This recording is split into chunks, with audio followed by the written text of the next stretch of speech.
నుంచి మే 3 వరకు లాంగ్ హారాల పండుగ. ముకుందాలో మెగా డిస్కౌంట్స్.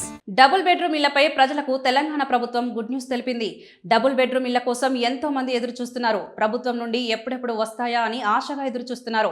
అలాంటి వారికి ప్రభుత్వం సూపర్ న్యూస్ తెలిపింది. మే చివరి నాటికి ఇళ్లను పూర్తి చేసి లబ్ధిదారులకు అందించాలని గృహ నిర్మాణ శాఖ మంత్రి పొంగులేటి శ్రీనివాస్ అధికారులను ఆదేశించారు. రాష్ట్ర వ్యాప్తంగా నిర్మాణం ఆగిపోయిన డబుల్ బెడ్రూమ్ ఇళ్లను మే నెల చివరి నాటికి పూర్తి చేసి లబ్ధిదారులకు అందించాలని స్పష్టం చేశారు. గురువారం హైదరాబాద్లోని రాష్ట్ర హౌసింగ్ కార్పొరేషన్ కార్యాలయంలో అధికారులతో ఆయన సమావేశమయ్యారు. ఈ సందర్భంగా మాట్లాడుతూ నిర్మాణం చివరి దశలో ఉన్న ఇళ్లను త్వరితగతిన పూర్తి చేసి లబ్ధిదారులకు అందించాలని సూచించారు. నిర్మాణాలు ఏ స్థాయిలో ఉన్నా వెంటనే పూర్తి చేసేలా చర్యలు తీసుకోవాలని చెప్పారు. డబుల్ బెడ్రూమ్ ఇళ్లను అవసరమైన ఖర్చు మొత్తాన్ని ఇందిరమ్మ ఇళ్ల పథకం ద్వారా 5 లక్షల వరకు అందిస్తామని పొంగులేటి స్పష్టం చేశారు. అసంపూర్తిగా నిలిచిపోయిన వాటిని నిర్మించేందుకు కాంట్రాక్టర్లు ముందుకు రాకపోతే లబ్ధిదారులే నిర్మించుకునేలా నిధులు అందిస్తామని స్పష్టం చేశారు. వీటికి గ్రీన్ ఛానల్ ద్వారా నిధులు అందేలా ప్రణాళికలు రూపొందిస్తామని చెప్పారు.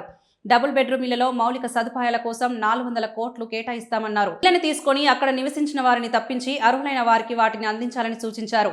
డబుల్ బెడ్రూమ్ ఇళ్ల దగ్గర కరెంట్, వాటర్, డ్రైనేజీ, రోడ్ల వంటి మౌలిక వసతులు కల్పించాలని అధికారులను పొంగులేటి ఆదేశించారు. ఈ ఇల్లు పొందిన వారిలో అనర్హులు ఉంటే వారిని తొలగించి అర్హులకు ఇళ్లను కేటాయించాలని సూచించారు. తక్షణమే అనర్హులను తొలగించే ప్రక్రియ చేపట్టాలని అధికారులకు మంత్రి పొంగులేటి ఆదేశాలు జారీ చేశారు. అర్హులకు మాత్రమే కేటాయించేలా చర్యలు తీసుకోవాలని, ఇందులో స్థానిక ఎమ్మెల్యేలను కూడా భాగస్వామ్యం చేయాలన్నారు.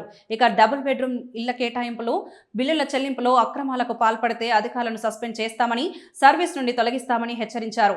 నిరుద్యోగులకు ఇందిరమ్మ ఇళ్లను మంజూరు చేయాల్సిన బాధ్యత కలెక్టర్లేదని అన్నారు. అర్హులైన వారికి ఇందిరమ్మ ఇళ్లను కేటాయించే బాధ్యత కలెక్టర్లకు ఉందన్నారు.